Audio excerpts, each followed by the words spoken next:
selalu update sih. Selalu update. Suka bercanda kalau chat gitu, aduh beli marmer mahal ya gitu-gitu. Banyak banget yang dimau ini itu gitu-gitu. Ini udah lama juga sih soalnya plannya. Sebagai sahabat ya, kita semua pasti ada saat kita akan meninggalkan dunia ini, gitu ya. Tapi kan kenangannya untuk yang hidup itu pasti akan terus ada. Gitu. Apa yang kalian pelajari dari kehadiran almarhumah gitu di kehidupan ini, yang bisa kita pelajari?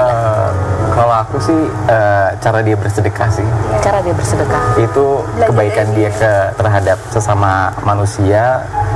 Itu patut dicontoh banget dan itu sangat mengingatkan aku, apalagi sekarang karena dia kalau misalkan kirim apa-apa gitu atau berbuat baik, dia jangan di tag gue ya, nggak usah di ini ya gitu kan. Jadi ternyata waktu pas dia nggak ada, dia kan baru banyak orang yang ngomong kan. Aku nggak tahu akan sebanyak itu gitu loh, sampai orang yang nggak kenal aja kayak ikutan sedih gitu. Gitu. Jadi paling itu sih yang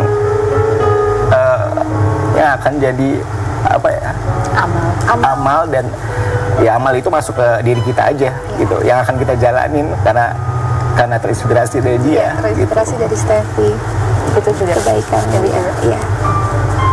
Jadi ya kalau kita memberi gitu ya dengan keikhlasan ya, walaupun kita nggak menunjukkan gitu ya, tetapi kebaikan itu tetap ada di hati kenangan orang-orang yang itu kan yang penting kan, impactnya ada buat orang-orang di sekelilingnya, sehingga doa terbaik selalu mengiringi almarhumah dan keluarganya. Mudah-mudahan keluarganya, anak-anaknya bisa tumbuh dengan sehat, bahagia gitu ya, dengan kenangan almarhumah mamanya yang terbaik. Amin. Berikut kita akan berbincang dengan ada Chua dan Tantri Kotak. Kita lihat profil mereka berikut ini. Tantri, penyanyi kelahiran 1989 yang menjadi vokalis band Kotak sejak 2008 ini menikah dengan Arda, vokalis band Naf sejak 2014 dan dikaruniai 2 anak. Perempuan yang dibuatkan lagu berjudul Pelabuhan Terakhir saat berpacaran dan menjadi tim song pernikahannya ini pada 2023 dihadiahi buku dengan judul yang sama oleh Arda, bercerita tentang perjalanan cintanya. Pasangan yang kerap memposting video lucu ini, putrinya Karanda Medina dan Arda, merilis lagu berjudul Main Sama Aku yang diciptakan oleh Arda. Chua, basis kelahiran 1988 yang bergabung dengan Kotak sejak 2008 ini menikah dengan Firman Syah pada 2014 dan dikaruniai 2 anak. Perempuan yang sedang merenovasi rumahnya yang sudah 3 tahun ditinggal ini 4 hari lalu memposting foto bersama Mayor Teddy, namun dikomentari netizen filter karena Chua suka mengedit foto. Perempuan yang hobi membuat ilustrasi ini hasil desainnya dijadikan kaos merchandise band Kotak yang akan merayakan ulang tahun ke-20. Seperti apa Tantri dan Chua memaknai 20 tahun band Kotak? Saksikan kisah selengkapnya hanya di Rumpi No Secret. Oke, baiklah, kita sudah bersama dengan Chua dan juga Tantri. Ya, ini di bulan apa sih kemarin, September ya? Apanya tuh? Ulang tahun Kotak September. Ulang tahun. Udah berapa? 20 berarti ya? Tahun ini 20. Tahun ini 20. Oke, ini kalau ini kita lihat di postingan yang anniversary ke 19 tahun kemarin ya. Postingannya coba kita lihat tuh. Dan kalian juga habis umroh bareng ya? Umroh bareng satu tim, jadi manggung sebenarnya. Manggungnya di Jeddah.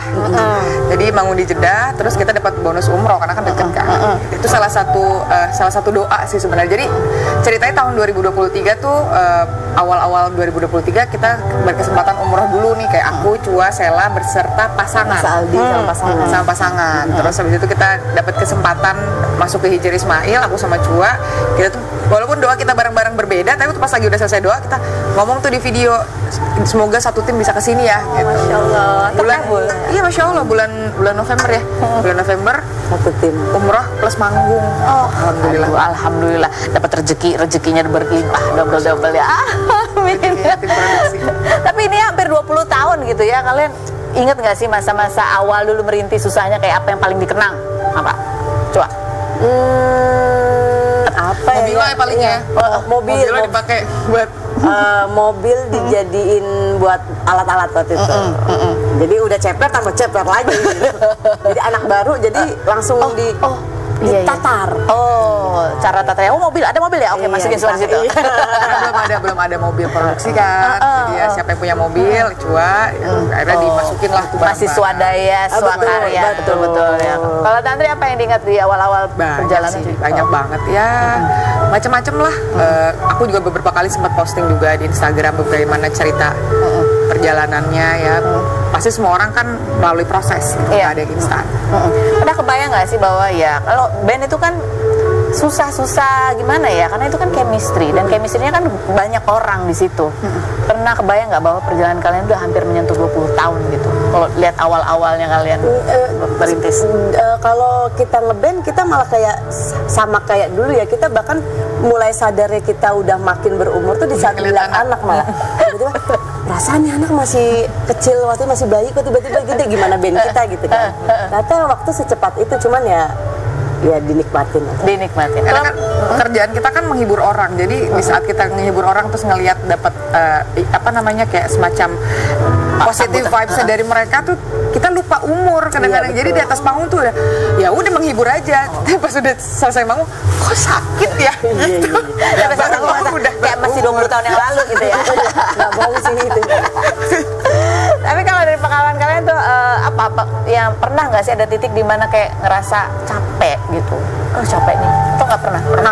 Pernah lah ya, kayak jenuh dengan rutinitas, terus ya miskomunikasi antar kita. Jadi pernah ada satu momen karena memang kecapean, terus karena kecapean dan bingung mau ngobrol apa, saling sering ketemu kan. Iya. Obrolan tuh udah yang itu aja, tuh akhirnya yang punya dunia masing-masing, nggak ngobrol, akhirnya ya udah tuh miskom gitu. Ya biasa ya, sama kayak keluarga pada umumnya kan ya. Kalau lagi yang satu lagi apa Ya, gitu. apalagi ibu rumah tangga kan, Ya, kita juga betul. kadang harus masak, ngurus anak, kadang kan aku bosen gitu kan, aku capek gitu, kadang bilang sama suami, aku boleh nggak istirahat bentar gitu. Nonton dulu drakor, terus kita lanjut lagi aktivitas. Di band pun sama seperti itu. gitu juga.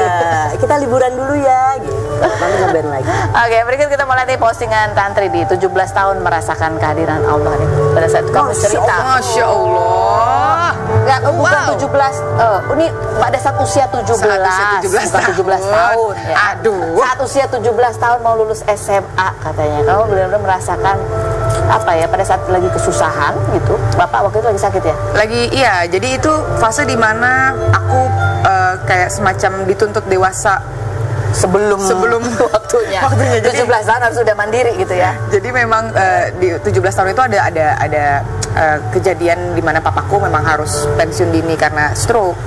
Dan di situ kan temanku tuh dari saat itu kan kayak transisi dari SMA ke kuliah kan udah pada pamer-pamer, aku mau kuliah ini dong, fakultas ini bla bla bla. Nah, aku tuh kayak yang pengen tapi nggak bisa, yang kayak gitulah. Akhirnya singkat ceritanya ya, kalau misalkan aku tarik yang bisa aku lihat dari point of view yang sekarang itu ngeliatnya ya, saat itu memang aku dituntut untuk bisa lebih bijaksana dalam memaknai hidup. Yang pertama karena memang ternyata Tuhan sedang menyiapkan sesuatu yang besar gitu. Kalau misalkan aku tetap memilih untuk tetap melanjutkan kuliah, belum tentu aku akan menjadi Tantri yang sekarang gitu. Jadi ya memang proses itu dia jalanin kemarin, walaupun berat ya untuk jalanin, nggak segampang aku ngomong sekarang. Iya. Iya. Apa momen apa yang kamu ingat yang bisa kamu ceritakan beratnya? Pergolakan batin dong, pasti menyalahkan Tuhan. Di situ kenapa aku bilang pertemuan Tuhan, karena aku di situ menyalahkan Tuhan. Kenapa harus aku? Gitu. Kenapa di saat aku pengen kuliah benar, kenapa di saat aku pengen ngejar prestasi aku yang dimana aku sempat waktu itu dapat beasiswa dari salah satu universitas, cuman nggak aku ambil karena aku mikir nggak ada uang apa segala macam gitu. Jadi ya itu sih yang bikin aku kayak berantem sama Tuhan tuh di situ. Tapi setelah dijalanin ternyata aku ini salah. toh. Betul. Oh ini toh ternyata arahnya ke sini bukan ke sana. Gitu. Oke, kita akan ngobrol lagi sama mereka berdua setelah yang berikut ini. Tetap di Ruby.